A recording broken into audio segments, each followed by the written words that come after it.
Welcome to the I Know My Class survey screencast. My name is Dr. Michael Corso. I'm the Chief Academic Officer for the Qualia Institute for Student Aspirations. This screencast is divided into 13 chapters. We're in Chapter 1 right now, and you're free to watch the whole screencast from start to finish. But you're also free to skip around from chapter to chapter, looking only at those sections that are pertinent to you. We'd like to begin this screencast with the following question. Consider a teacher who has had an influence on your life. Describe what that teacher did that made a difference for you.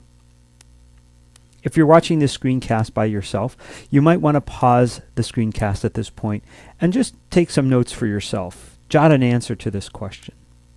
If you're with other people, hit the pause button and have a conversation. Share with one another these influential people in your life.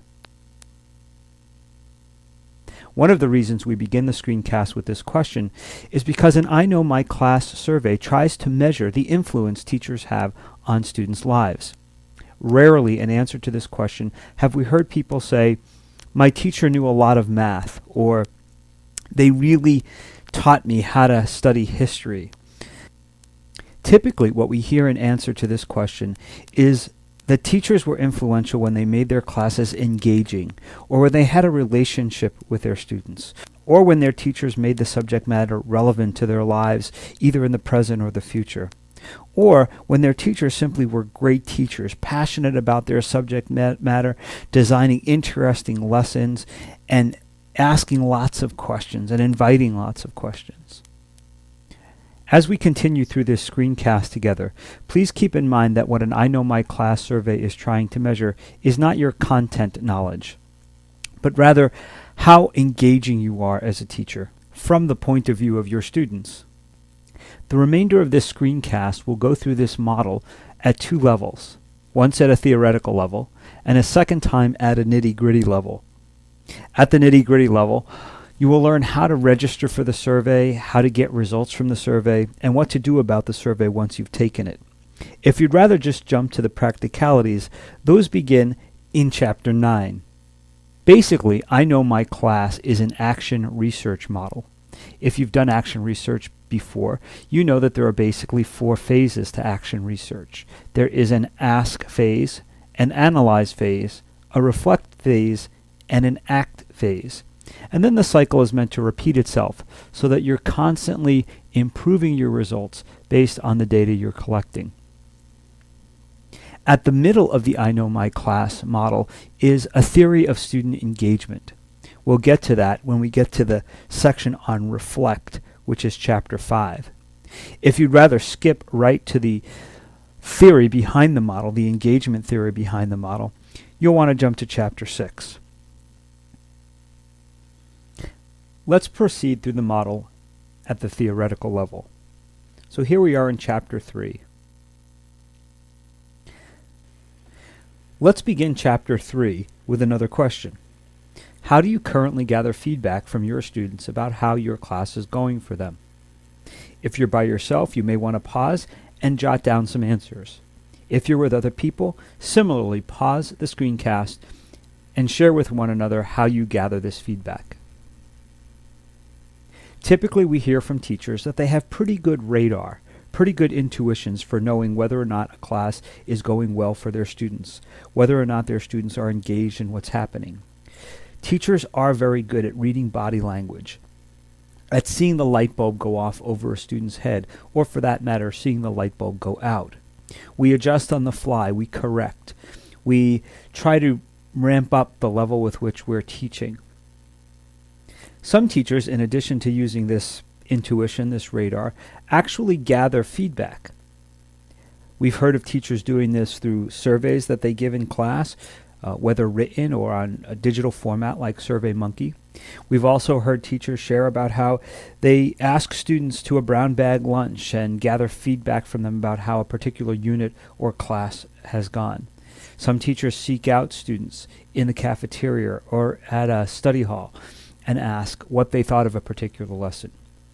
asking students how a class is going from their point of view is what I Know My Class is all about. It takes what are typically intuitions and instincts of a teacher to gather information from a student's point of view, and it takes it to a much more formal, much more intentional level. Basically, an I Know My Class survey invites teachers to do intentionally what good teachers do intuitively on their best days.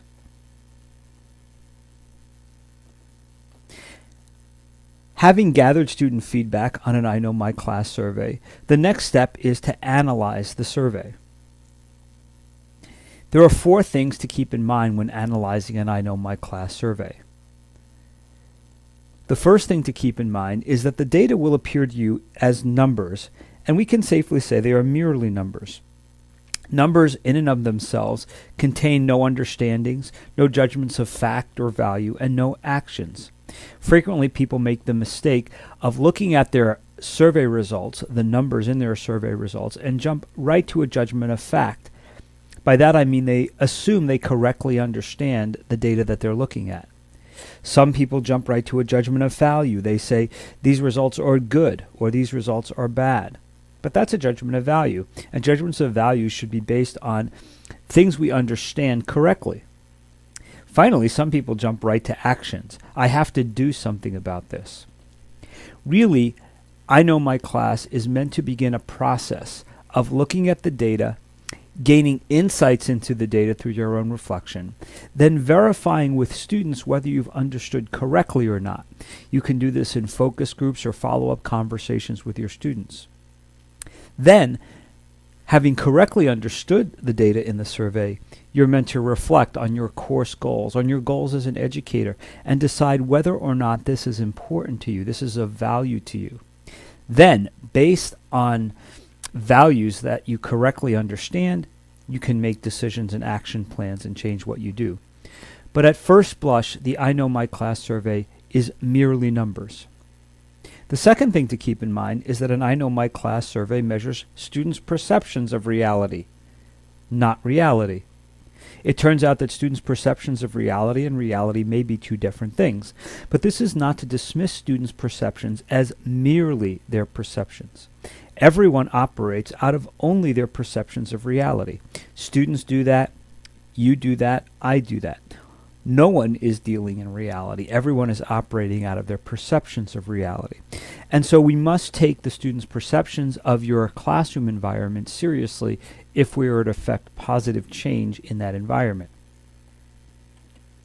Thirdly, an I Know My Class survey enables you to collect both baseline numbers and then pretty quickly trend data.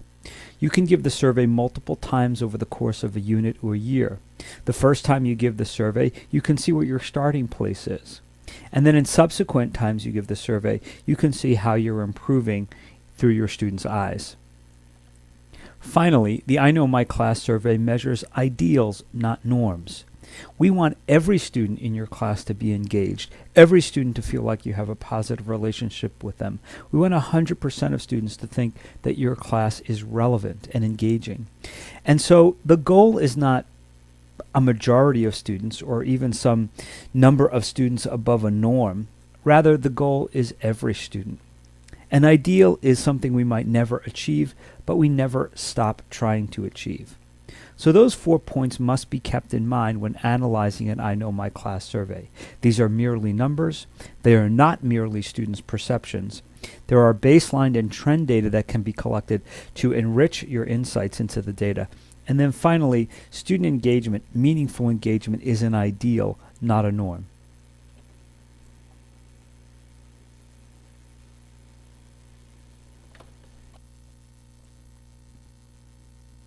In Chapter 5, we move to reflect. Here I'd like to point out that there are basically 2 kinds of reflection: first-order reflection and second-order reflection. First-order reflection is the kind of reflection that a thermostat is doing all the time. If you think about it, a thermostat is thinking all the time, reflecting. What's the temperature in the room right now? What's the temperature in the room right now? What's the temperature in the room right now? Based on its reflection, a thermostat then actually takes action. It's a little cold, turn on the furnace. It's a little warm. Turn off the furnace. And having taken action, the thermostat continues to reflect. What's the temperature in the room right now? What's the temperature in the room right now? This is the kind of reflection we alluded to earlier that teachers are doing all the time, wondering all the time what is the level of engagement in my class right now, and reacting immediately by turning on the furnace or turning off the furnace to adjust to what the teacher is experiencing. The iKnow My Class survey invites a deeper level of reflection, the kind of reflection that the person who sets the thermostat has to be involved with. If your house is like mine, that includes negotiating and conversations with other people in the house about the temperature. It might involve a consideration of resources and whether or not we should insulate the attic, or whether we can afford to insulate the attic. We might also think about what kind of a winter it's going to be and whether or not it's going to be a harsh winter or a mild winter. The decision to set a thermostat at a particular temperature involves a much deeper level of reflection, and that's the kind of reflection that iKnow My Class invites. A conversation with other people in the room, a consideration of the resources that are available to you to improve the learning climate, and a consideration of the bigger picture, the longer picture, and whether or not you're operating in your classroom in an overall school environment that invites and encourages engagement. Considerations of whether or not you are in a subject that has to pass a state standardized test would factor in here. You might want to pause here and think, how much of that deeper level of reflection do you currently do? Do you take time to think deeply at that level about the engagement in your classroom? Do you have data available upon which to make those judgments and those reflections? And if you have, what have been some of the positive outcomes of those reflections? In my experience as an educator, this level of reflection did not get nearly the attention it deserves. And I've seen nothing improve my own teaching practice as well as those that I've talked to other than reflecting at this level.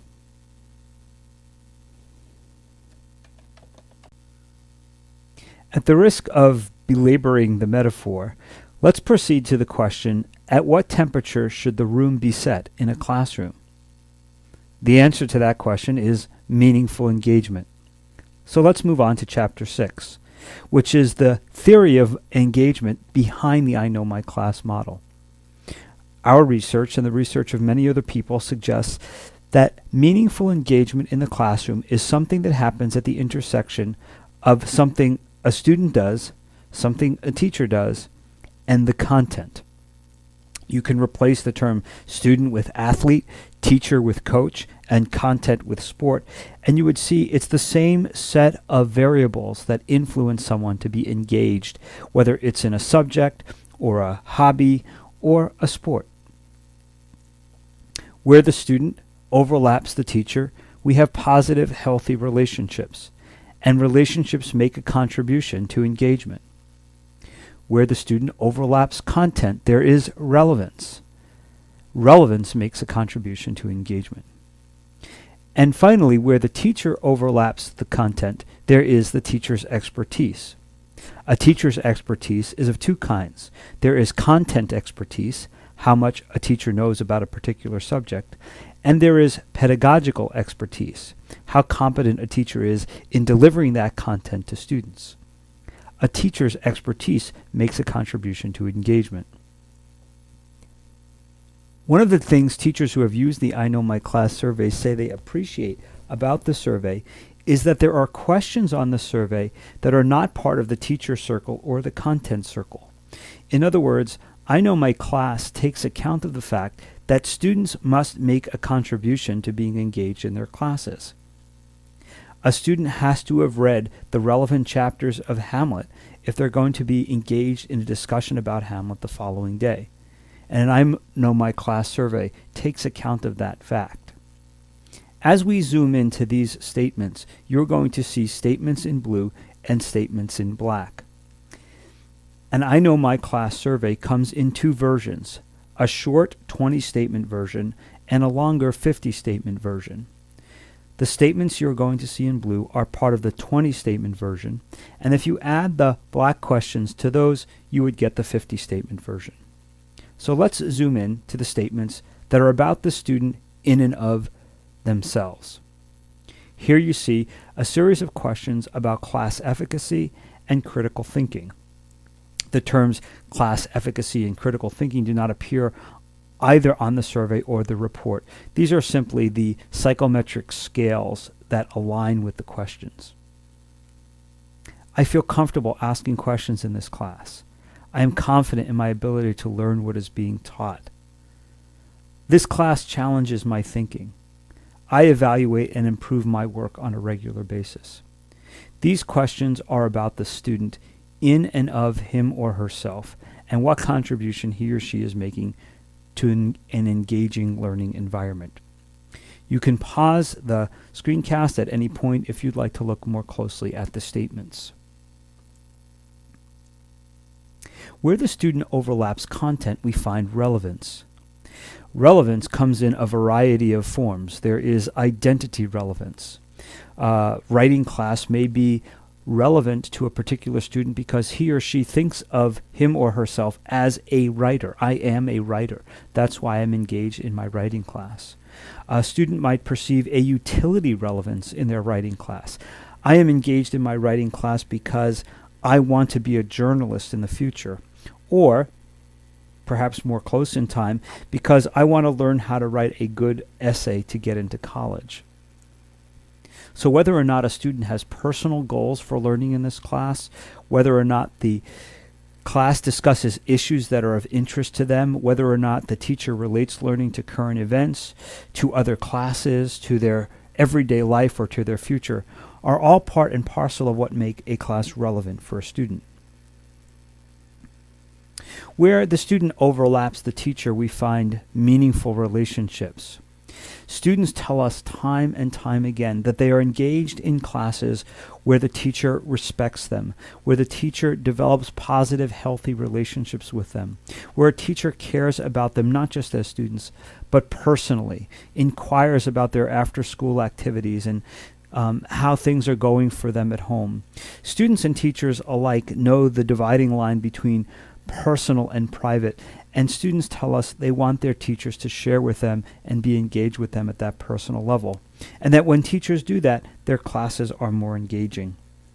I can't tell you the number of students I've talked to myself who say they don't like history, but they like their history class.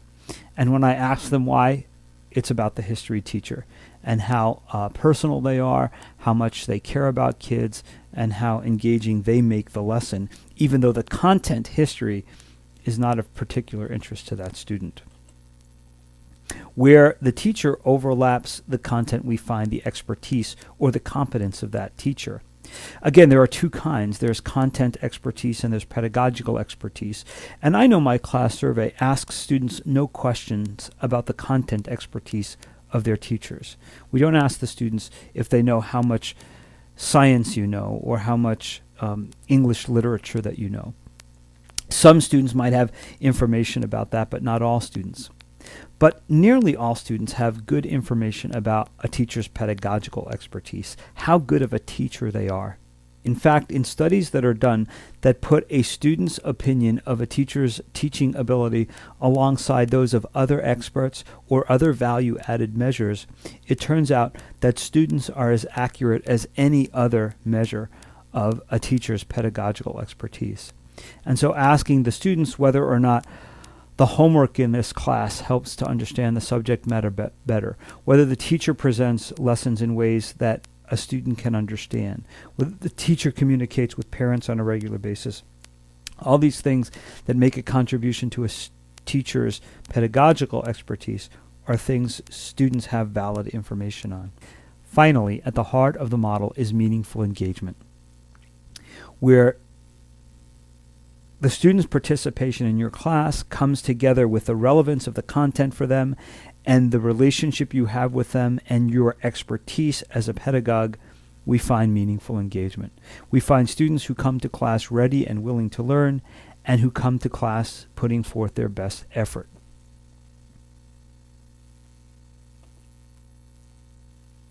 There is one other category that makes a contribution to engagement. Classrooms are not just about a student in a classroom around some content. There are other students in the classroom. And an iKnow My Class survey asks a few questions about the contribution other students make to the engagement in the classroom. Obviously, if students are fooling around or in some other way being distracting, it's hard to be engaged in a class.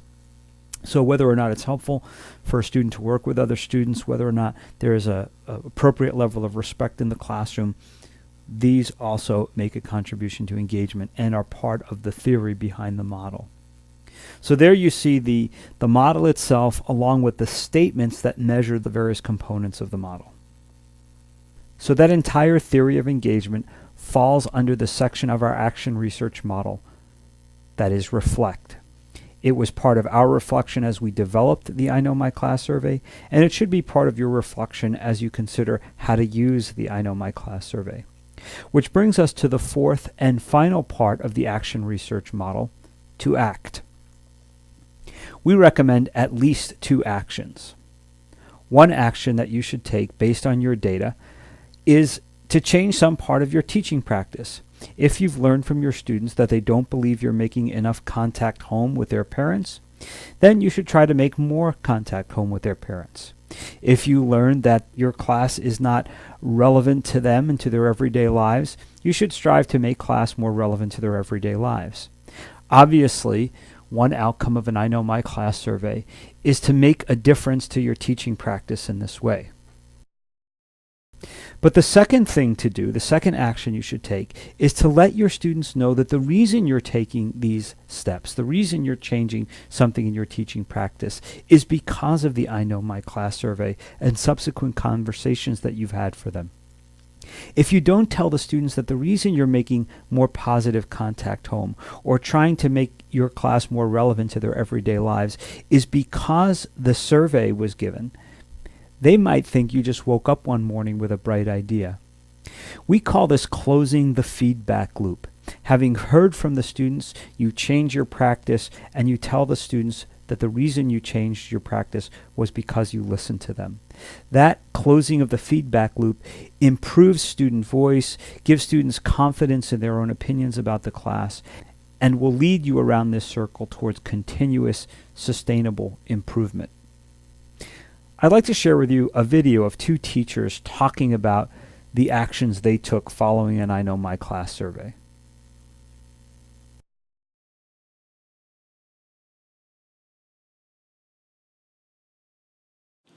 Well, the survey gave me some results that were surprising, and when I looked at those results, I was able to make some changes in the classroom to make sure that I was improving where I thought I needed to improve.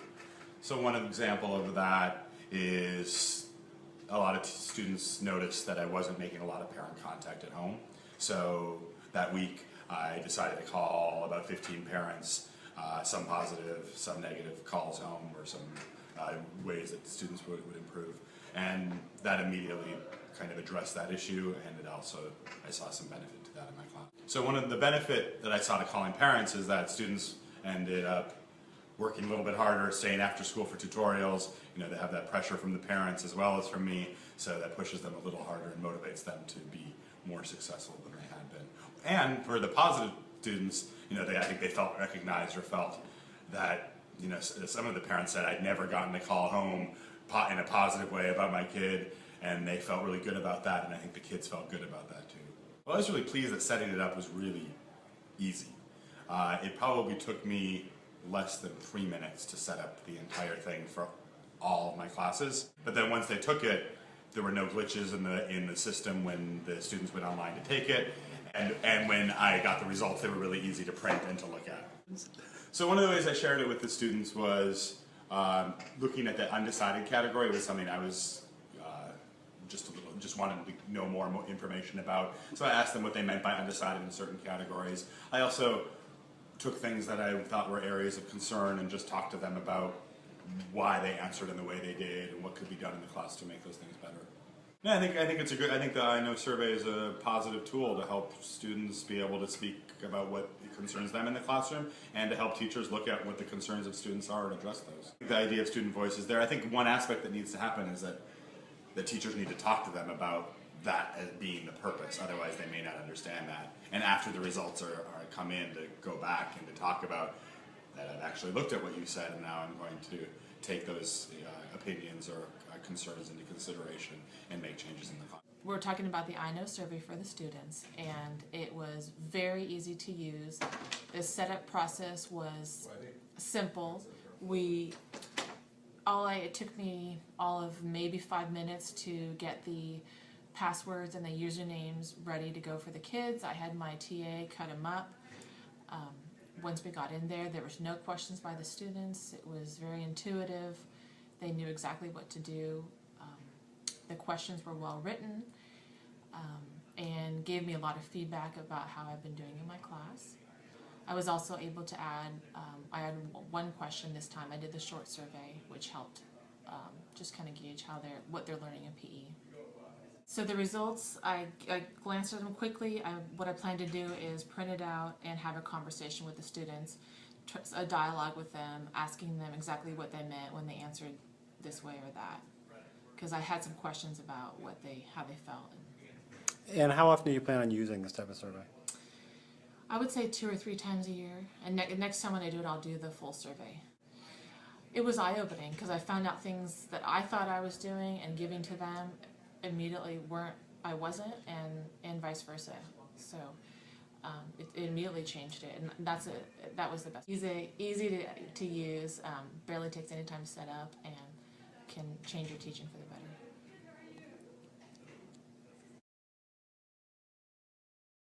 So that takes us once around the model at the theoretical level. We looked at how you can use an iKnow My Class survey to ask students for their feedback on your class, how to analyze an iKnow My Class survey, how to reflect on it in a deep way, taking into consideration our theory of student engagement, which involves the student, the teacher, and content. And finally, 2 actions to take from an iKnow My Class survey. Let's proceed to chapters 9, 10, 11, and 12, where we will look at an iKnow My Class survey from a very practical point of view. How do you set up the survey? How do you deploy the survey? And how do you get results from the survey?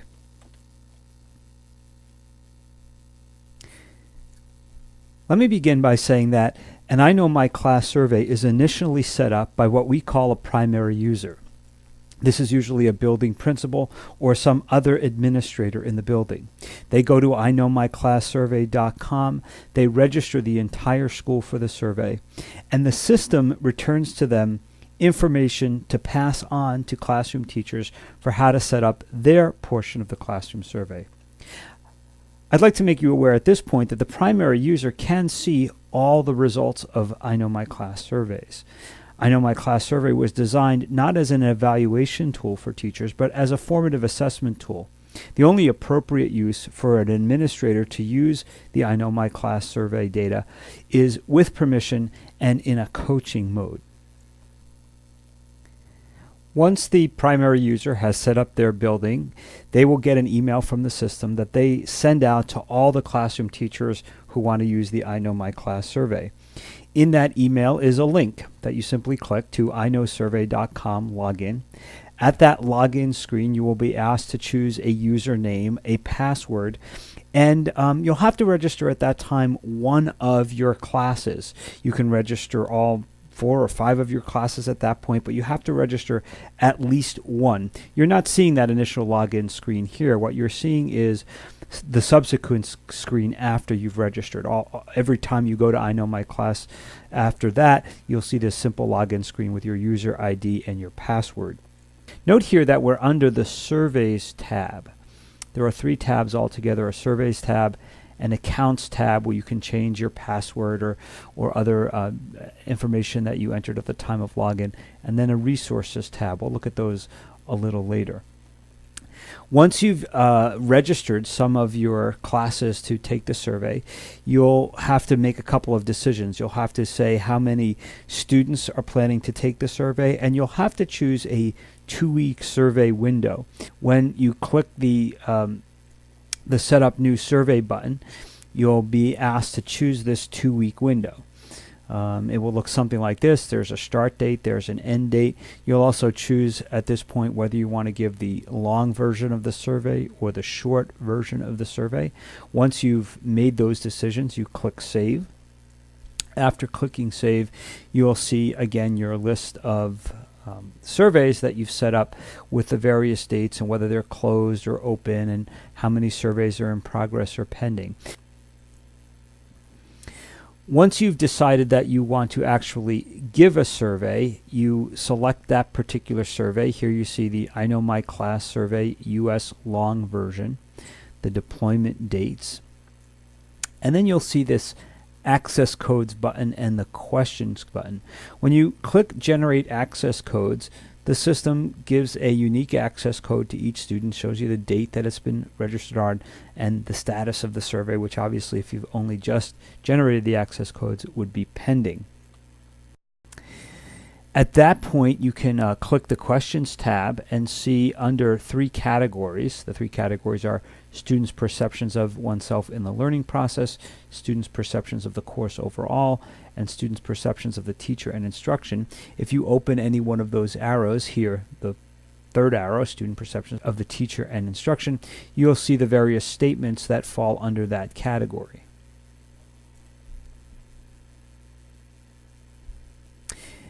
You heard a teacher in the video reference that you can add 3 custom questions. You do that under the Custom Questions field. You simply click Add Question. You can do that up to 3 times. You can choose a category, here Custom, and the only restriction on this question is that it has to be answerable on a 5-point Likert scale. Strongly agree, agree, undecided, disagree, and strongly disagree. If the question is negatively worded, you would want to click this box, and if you want to include a 6th possible answer not applicable, you can click this box. Once you've developed your 3 custom questions, you can do that on either the 50 statement version or the 20 statement version. You would click Save. Then again, you would generate the access codes, and the most popular way to print out those access codes is in this format that you see here, where you can print on a single sheet of paper the various unique access codes and the very simple instructions to the student to go to this website. Presumably they're doing this in a computer lab, and enter this access code. 5 minutes to get the passwords and the usernames ready to go for the kids. I had my TA cut them up. Once we got in there, there was no questions by the students. It was very intuitive. Any student who's ever gotten an iTunes gift card or an Amazon gift card will know what to do at this point. This is what the student page looks like. They will go to the website, they enter their code, they click the login button. They're asked 4 simple demographic questions: gender, grade level, whether this is the first year at this school or not, and whether this class is a required class or an elective class. When they click continue, that takes them to the survey itself. And again, most students are very familiar with this process of choosing on the Likert scale various answers to the statements that are asked. Once they're done, you can actually see the surveys being taken. The status bar will change from pending to completed. I'll show you what the results look like in a little bit later, but let's further explore this screen here.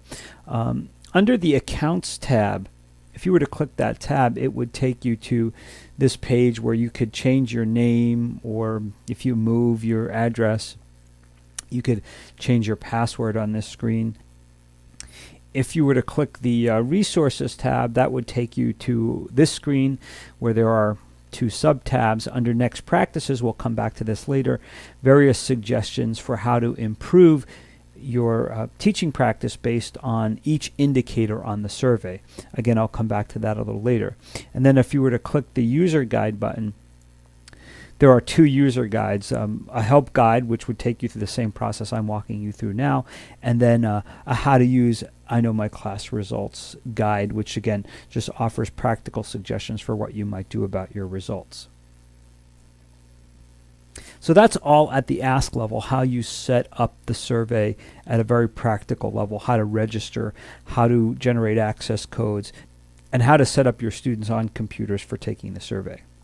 Let's move on to Chapter 10 and analyze at the practical level.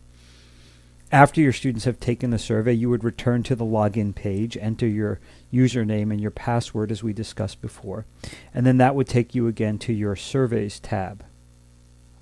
In this tab, you could look at surveys that had been completed. Here, I know my class survey long, was given between the dates of November 9th and November 23rd. If you click on the View Results button there, it would take you to the results page. I know my class survey, US long, current results, the dates the survey was deployed. And then you can look under the student's perceptions of oneself in the learning process arrow, displaying questions by category, at any indicator you choose to look at. Here I've highlighted I'm encouraged to use my imagination, and I can see the 5-point Likert scale displayed here, where 3 of the students strongly agreed, 12 agreed, 1 was undecided, 2 disagreed, 1 strongly disagreed, and no students did not answer the question. Note here, I'll come back to this later, but note here again this Next Practices button.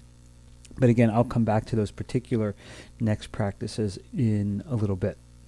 So one way of viewing the results is under the Questions tab here. If you were to click this Reports tab, you would be able to print out a variety of reports. You could get a PDF of the report that's reported to you by percentage in agreement.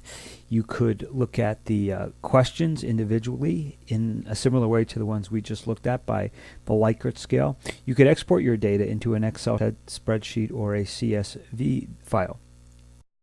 Note here too that you can set demographic filters. Remember those 4 demographic questions that the students were asked. So you could disaggregate your data by students who are taking this course as an elective and those who were required to take it, or by new students as distinct from students who had been in the school a number of years. If I were to click this questions report, this is what the report would look like. Each question by the Likert scale and bar charts. You'd see both the count here 14 and the percentage of students who that count represented.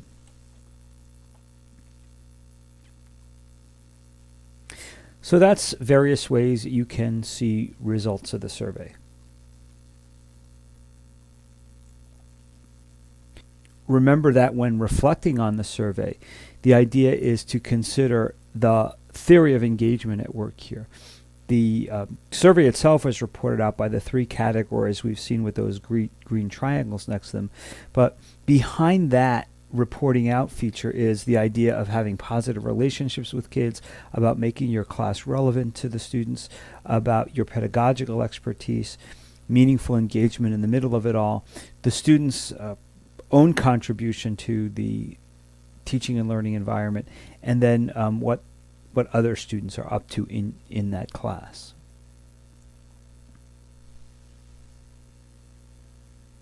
Finally, at the ACT level, what do you do about it? We've already indicated that there's at least 2 things you should do at the ACT level. One is to change your teaching practice, and the second thing is to close the feedback loop. At a more broad level, you want to consider how often you might use the survey, how you can integrate what you're learning into your planning time, how you'll use that learning in department meetings, team meetings, grade level meetings, how you're going to converse with your students and verify in informal focus groups whether you've understood the results correctly or not, and then again closing that feedback loop. At a very practical level, besides those broader questions, again, I want to point you to that idea of next practices. So here I am back at the questions tab, and I am encouraged to use my imagination. And if I were to click that next practices button, what I would get is a pop-up window, and every single indicator, all 50 indicators, have such a next practices button where you can see, again here, 9 different ideas for how you might improve the use of imagination in a classroom. Many of these are links to other websites that we've checked out, and you can start immediately changing your practice based on these suggestions. We wanted to make the I Know My Class survey as user-friendly as possible for the teacher. We designed the surveys to be easy to set up. We added the custom questions because teachers wanted us to do that. We created a survey system that would return results in real time, so the students were finished taking the survey, you would be able to see the results and talk with them about it. And then finally, we didn't want anyone to have to wonder about what they should do next. Many teachers said, well, it's great that I know that I'm not doing well on this particular question. If I knew what to do, I would obviously have done it and be doing better. So can you please provide me with some ideas for how to improve? And that's what these next practices are.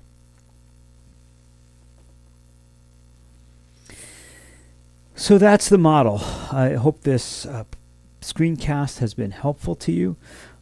In summary, we went around this model twice, once at a theoretical level, why it's important to ask students for their feedback, how to analyze the data, how to reflect on the data in a deep level, and then how to act on the data. And then in a very nitty-gritty way, in a very practical way, how you register for the survey, deploy the survey, what results look like when you get them back, and some very practical suggestions for what you might do about the survey when you get it back. If you have any questions about this survey or the model that it represents, please feel free to click the Help tab on the website. The user guides are also very helpful in walking you through the setup process. Once again, thank you for taking the time not only to watch this screencast, but to make an effort to improve your teaching and learning environment.